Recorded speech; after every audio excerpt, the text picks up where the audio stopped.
стаята пълзи цигарен дим. В буклите на обуци парливи. Черно-бяло е пространството, а устните ми са червени.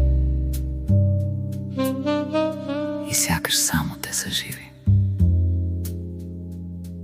Кожата тежи от аромата на парфюм и го топи в безвремието между нас.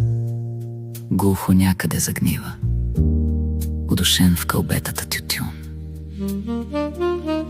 Говорещ ритъмът на джаз. И тази нощ съм тук, но тя от другите ще е различна.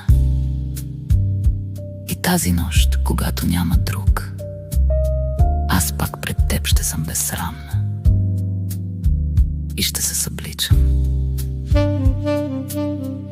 От уличница днес по-евтина съм даже, и пак съм твоя сред стенене нощно. Голотата си за сетен път да ти покажа, само за това дойдох. И може би е малко пошло. Не ме докосвай тази нощ, не говори. Днес аз пред теб душата си събличам. И под дрехите ми разкопчани мъничко боли. Не тялото, душата ми е гола този път. И в ръцете ти настръхва ще оттича. Тази нощ не ме прегръщай. Не срещай длани в пуснатите ми кадрици. След тази нощ аз няма вече да се връщам и ще потъна в рисуваното с пръсти върху прашните полици. И след синкавото утро на деня, когато на пода всичко ще е свлечено, чисто гола, в краката ти една душа, обезчестена ще лежи безплътно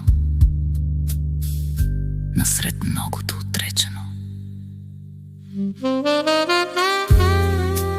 Джазът пак ще шепне в стаята тонове. Димът на парливи кълбета пак ще пълзи. Парфюма ще чезне с писъчни стонове, без следи от червено и бяло и черно. Времето всичко стопи. Нищо не искам, когато си тръгвам. Само погледай след мене за кратко, докато стаята още топло изпълвам. Душата ми гола задръж. Не е ресто. Тя е безплатно.